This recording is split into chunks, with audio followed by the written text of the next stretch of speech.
I'm going to redo that last video because I misspoke. I said the word car instead of dyno in one of my explanations. So the whole reason why there's correction factors with dynos is because normal cars are starved of oxygen as they go higher, okay, in altitude. So let's say I go to a Mustang dyno at sea level and I get a power figure of 1,000 horsepower. With normal cars, you go up to the top of a mountain, you're not going to be making 1,000 horsepower, you're only going to be making 700. Something like that. So the C8 zr1 is able to compensate for that 300 horsepower discrepancy. You say, well, where's the extra 300 horsepower come from? Where does it get it? If there's less oxygen per volume of air up on top of the mountain in Colorado, where's the zr1 get it? Because the zr1's turbos are capable from the factory of making over 1,300 horsepower. So it has a 300 horsepower cushion basically at any given time that it can tap into. How does it do that? It uses the computer to allow the turbos to spin faster and create more boost and flow more air. So at low altitude, the zr1 is bleeding off a tremendous amount of air. It's not spinning its turbos to its max effort. At very high altitudes, it allows the turbos to spin to max effort. Okay? The point is, with all altitudes within reason that you're going to drive around here in the United States, the car is always going to make the same power. It's computer controlled. It's monitoring the mass airflow sensor. It's monitoring literal airflow, not just boost. It's not your typical boost controller that monitors boost. See, boost is when you look at it in PSI, it's relative to the outside pressure. We're not talking about relative to the outside pressure. I don't care what you do with the outside pressure.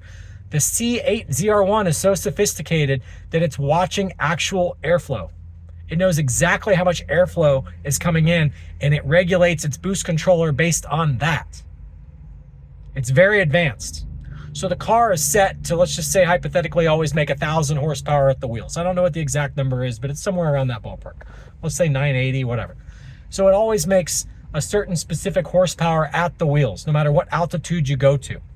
Other cars aren't like this. Other cars, you go to a low altitude, it's going to make 300 horsepower more than if you went to a high altitude and you make 700 horsepower, whereas at a lower altitude, you only make 1,000, okay? Or you make 1,000 with other regular cars.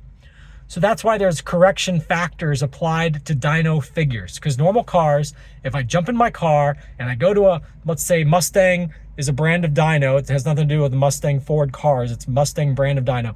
Let's say I go to a Mustang dyno. They say, okay, your real power number is 1,000, okay, at sea level. And meanwhile, let's say I go to another Mustang dyno up on top of a mountain and they say your real number is 700. They apply a correction factor to both of those that kind of picks a middle ground, and it takes them both to the same spot. It uses the DA figure to calculate what would this car hypothetically do in X scenario. And regardless whether you're at sea level or you're on top of a mountain, it's going to help you calculate to get to the average X scenario.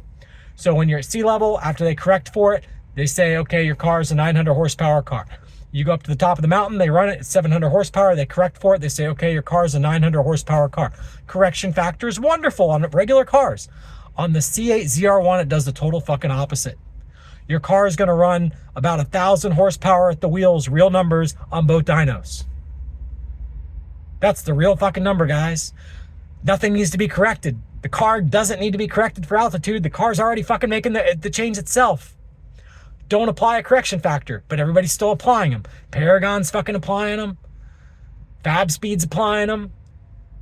Wheeler's applying them. Everybody's fucking applying them. Why? Because you're all low IQ shit, and none of you can explain this.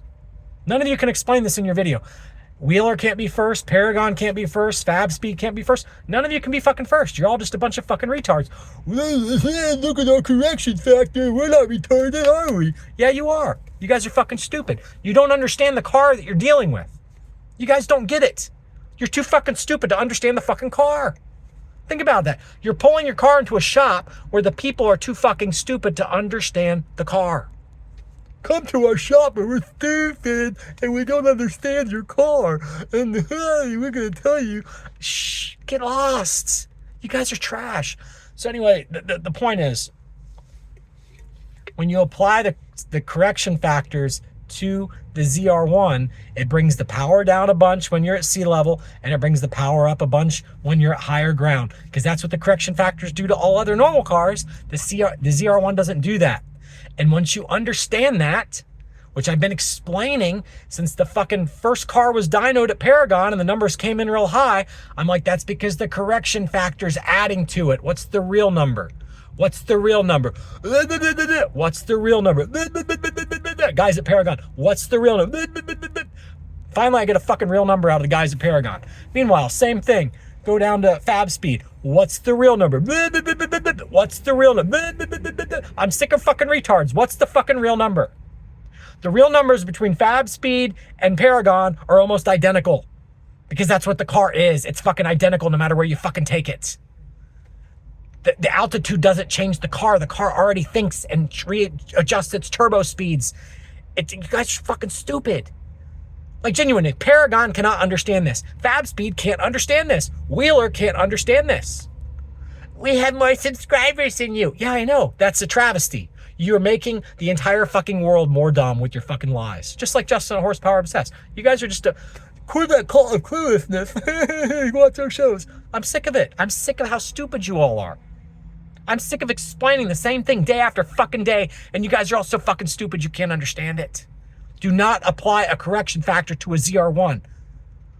Yeah, but Brandon, Wheeler's car's slower because when it was raced in real life at sea level, it's slower. It's pulling a slower 60 to 130 time than the cars at higher altitude, so we know that his car's slower. The wind resistance changed, jackfuck.